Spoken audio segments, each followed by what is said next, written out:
más severos problemas que ha generado la pandemia en un país además tan informal como el peruano es el incremento justamente de la informalidad. La caída en este aspecto el año pasado ha sido tremenda, pero felizmente parece que los números en este 2021 empiezan a favorecer y se habría incrementado la formalización de trabajadores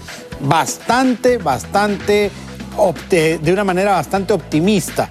Estamos con César Puntriano, que es profesor de SAN, además experto en Derecho Laboral, para hablar justamente de este tema. A ver qué tan optimistas podemos ser. César, ¿qué tal? ¿Cómo estás? Muy buenas tardes.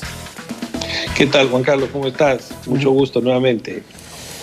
Sabemos que fue severísima la caída en el 2020 respecto a la formalidad, ¿no? Y al trabajo formal. ¿Cuánto se ha recuperado en este 2021? Bueno, según las propias cifras del Ministerio de Trabajo, hemos tenido un avance. Inclusive, hace poco la SUNAFIL ha sacado una estadística diciendo que en lo que va del año ya ha formalizado a más trabajadores de los que pudo formalizar el 2020. Ahora, yo creo, Juan Carlos, que estas son buenas noticias, pero se deben también a un efecto rebote en la economía. Como recordarás, muchos economistas señalaron pues que lo que iba a haber este 2021 no era un crecimiento propiamente, sino un rebote. Porque el año 2020 hemos estado tan mal por todo lo que ocurrió, la pandemia, el cierre, el confinamiento total, que este año la economía iba a mejorar un poco y de hecho eso genera una mayor formalidad laboral. Ahora, yo quiero hacer un comentario, mira. Para mejorar los índices de formalidad no basta solamente con la actuación de la SUNAFIL. De hecho, la SUNAFIL es una herramienta de formalización, pero está más pensada para aquellas empresas del sector formal que tienen trabajo informal. Y me explico, ¿no? Empresas que tienen RUC, es decir, son habidas. Claro, existen. Y que tienen, pues, exactamente, que existen, que son visibles y que dentro de su fuerza de trabajo tienen un porcentaje informal. Gente que está fuera de planilla, gira recibo por honorarios, o de repente giran recibo de otras personas, ¿no? Todavía hay esa práctica de girar recibo de familiares, de amigos, o gente que se le paga en la mano, ¿no? Entonces, en ese caso es, vamos a decir, menos complicado que ese caso llegue a la SUNAFIL, por ejemplo, a través de una denuncia o de un trabajo de inteligencia inspectiva, y que la SUNAFIL, pues, requiera a la empresa la incorporación en planilla. He visto muchos operativos, he conocido muchos operativos de SUNAFIL, donde a través de la declaración, fíjate, en la planilla mensual, en la PLAME, las empresas registran personas que le prestan servicios fuera de planilla, pagándole recibo por honorarios, pero de manera consecutiva, por ejemplo. Y para la SUNAFIL, pues es sospechoso que una persona gire recibo por honorarios, por ejemplo, durante 1 o 2 años, cobrando lo mismo, o algunos cobrando doble honorario en julio o en diciembre. Entonces, en esos casos, llama poderosamente la atención, la SUNAFIL hace su operativo y detecta que estas personas deberían ingresar a planilla. Pero nuevamente, Juan Carlos, son cuestiones informales dentro del empleo formal. El otro gran sector, el sector clandestino, totalmente informal, donde las empresas no tienen RUC, no son habidas, no tienen un domicilio fiscal, es mucho más difícil de inspeccionar. Ahí es donde todavía tenemos muchísimo por hacer. Y por ahí, ¿dónde está el camino de la formalización, en todo caso, según tu criterio? Mira, esa es una excelente pregunta. Yo creo que el trabajo ahí tiene que ser integral. Es decir, no solamente puedes ir a inspeccionar o a multar, sino que más bien se tiene que incentivar a esas empresas, ¿no? Incentivarlos con, por ejemplo, programas de capacitación, amnistías tributarias, aligerar esta gran carga administrativa que existe cuando una empresa quiere sacar una licencia, por ejemplo, que te desincentivan totalmente. Yo he escuchado a muchos amigos microempresarios que estaban comenzando proyectos y que me han dicho, en esta etapa, si yo me hago formal, totalmente formal, quiebro. Mi negocio es inviable.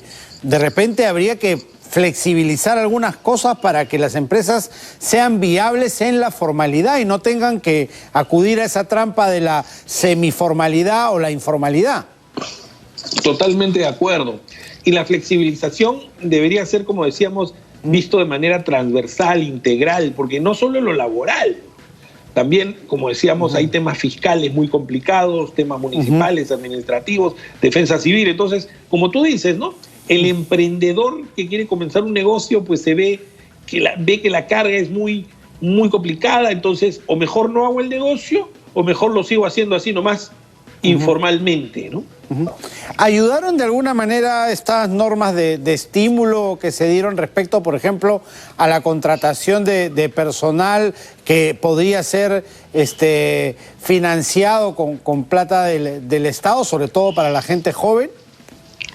Mira, no ha habido un gran impacto en la medida, lamentablemente, porque el mayor incentivo, que era más o menos un 45-50% de salario, apuntaba a las contrataciones de personal joven indeterminado. Entonces ahí tenemos un problema porque por un lado hay, digamos, escasez de mano de obra en algunos puestos, y yo creo que esto es un tema que tiene que ver mucho con formar a las personas en aquellos puestos que son demandados en el mercado, ¿no? Y lo segundo es que todavía es muy complicada la práctica judicial en lo que se refiere a estabilidad en el empleo, ¿no? Algo muy importante que necesita un país es seguridad jurídica, Juan Carlos. Es decir, que los inversionistas, que los emprendedores tengan predictibilidad de las consecuencias legales de sus actos. Y si tenemos jurisprudencia que va cambiando las reglas de estabilidad laboral, eso desincentiva a cualquiera. Entonces la empresa hace un análisis costo-beneficio y dice: yo prefiero mantenerme en la informalidad, ¿no? Intuyo que en Lima es donde más se ha formalizado, ¿no? En cuanto a ciudad, en cuanto a región. Y en cuanto a actividad económica, ¿cuál es la que más formalización ha tenido? ¿Se tienen esos datos? Mira, las cifras que nos ha traído la SUNAFIL hablan de que las mayores formalizaciones se han dado en actividades del sector servicios, por ejemplo, que efectivamente, ¿no? Es donde han habido pues estas fiscalizaciones, como te comentaba, y otra actividad donde ha habido pues un rigor, y sigue habiendo un rigor bastante en la fiscalización, Juan Carlos, es en la actividad agrícola. ¿Te acuerdas que salieron unas normas que el año pasado se derogó la ley agraria, luego hubo un periodo donde los trabajadores quedaron en el aire, y luego a partir de este año salió una nueva ley que, como hablamos una vez, básicamente difiere en el pago de un bono adicional del 30% del sueldo mínimo? Ya. Ahí es donde se están focalizando mucho las inspecciones laborales. Entonces, de hecho, hay resultados de formalización en el sector agrícola y eso es una de las actividades donde el mayor porcentaje se presenta, ¿no? Especialmente en las zonas de Ica, en las zonas de Lambayeque, donde ya desde siempre ha habido una gran cantidad de empleo, fíjate, pero todavía mucho de ello empleo informal. Entonces, estas fiscalizaciones justamente tienden a esa formalización. Pero nuevamente, Juan Carlos, son fiscalizaciones a empresas con RUC, a empresas existentes, ¿no? Claro, no a empresas que están pues ajenas o apartadas de la formalidad, ¿no? Sí, pues sí, es la que se tiene que atacar, ¿no? Si queremos un futuro con desarrollo verdaderamente, un país con 70% de informalidad y más, porque ha crecido en esta pandemia, es verdaderamente inviable, ¿no?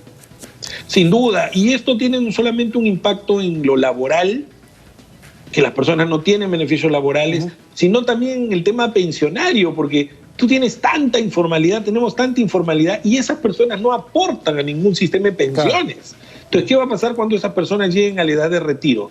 ¿Quién va a financiar su jubilación? Todos los demás, ¿no? Los demás peruanos. Y eso tampoco es justo, ¿no? Claro que sí. Muchísimas gracias, César, como siempre, por atendernos. Un placer, muchísimas gracias por la oportunidad. César Puntreno, profesor de SAN, ha estado con nosotros. Cerramos así nuestro bloque económico.